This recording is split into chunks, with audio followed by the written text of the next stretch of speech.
Your word, O Lord, is a lamp to our feet and a light to our path. Amen. Please be seated.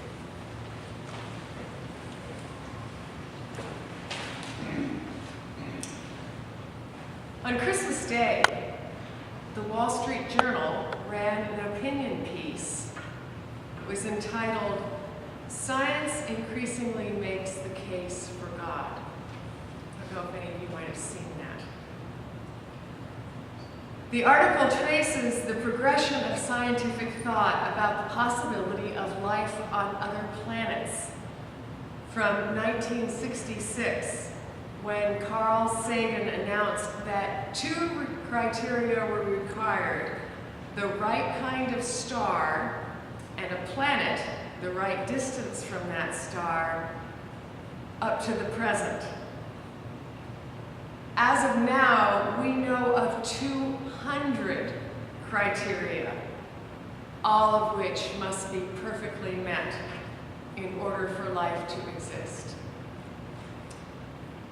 Back in 1966, based on the number of planets in the universe and the odds, science estimated about septillion, that's 1 followed by 21 zeros, septillion planets out there were capable of supporting life. Over the course of the almost 50 years since then, as these additional criteria have been discovered, that number of possible planets fell to 0 and kept going. In other words, the odds turned against any planet in the universe supporting life, including this one.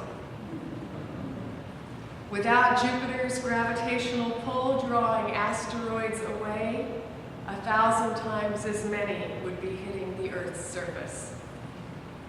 What's more, astrophysicists are now convinced that the values of the 4 fundamental forces, gravity, the electromagnetic force, and the strong and weak nuclear forces, those values were determined less than 1/1,000,000th of a second after the Big Bang. Alter just one of them, and the universe would not exist. The odds for all of this having just happened are like tossing a coin and having it come up heads 10 quintillion times in a row. Fred Hoyle, the astronomer who coined the term Big Bang, wrote, and I quote, "A common sense interpretation of the fact suggests that a super intellect has monkeyed with the physics as well as the chemistry and biology. His atheism was greatly shaken," he said, "by these developments." In other words, the frame through which he viewed science, humanity, God, everything, had taken a serious hit, maybe even broken. Well, the Magi in this morning's gospel would not have had nearly as much trouble with the trajectory that scientific understanding of the universe has taken. After all, they have long known that God's presence and purpose are discoverable in the stars. Magi from the Greek magoi are wise men, members of a Persian or Babylonian priestly class, expert in the occult, astrology, and the interpretation of dreams. They are their era's scientists of the heavens, and they too have discovered something that they recognize to be of cosmic importance in that great canopy. They have seen this star rising, signifying the birth of a king unlike any other. Scientists that they are, what else can they do but try to learn more about this phenomenon? How else can they do that except by following it? And so where else would they go to find a king of the Jews except Jerusalem? Now, we're all pretty familiar with the way that things unfolded. The Magi, and the tradition is that there were 3, but there may well have been more, they traveled many miles over harsh terrain to Herod's court. He consulted his wise men, the chief priests and scribes, and then directed them to go looking in Bethlehem, for that is where their prophets had promised a Messiah would be born. And that is where their frame probably got broken. Going to a small town out of which a prophet named Micah predicted one who was to rule all Israel would rise, that made sense. Particularly when this star that had become a guiding star pointed the way. But they had come to worship a king. They had brought sumptuous gifts appropriate to his status. Gold, frankincense, so valuable that Rome imported 3,000 tons of it annually. Myrrh, so essential that centuries before the Egyptian queen Hatshepsut's success in importing live myrrh trees was commemorated in bas relief on her mortuary temple in the Valley of the Kings. And where did they find this royal child? In the living room of a peasant family. In those days, that would have been down on the lower level, sharing a wall with the livestock shelter. Countless artists have painted this scene, highlighting the contrast between the florid robes and glittering gifts of the Magi and the simple garb of that young woman who held a child in her lap. No one ever seems to talk about how astonishing that must have been for these Oriental dignitaries. Yes, in those days, the idea of a royal personage being specially anointed by God was not uncommon, but you didn't expect to find him in a tenement.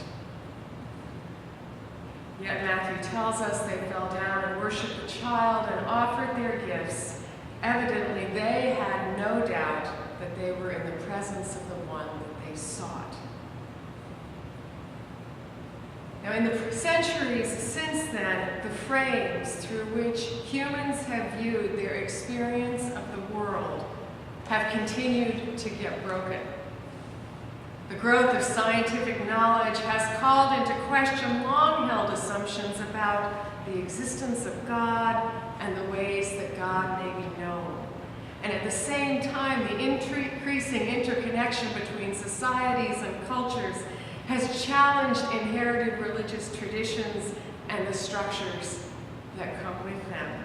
So it should come as no surprise to you and I, even though we may earnestly seek to know God and have some experience of God's presence, and even though we may know that God's ways are not our ways and God's thoughts are not our thoughts, it should come as no surprise that our frames are going to get broken too.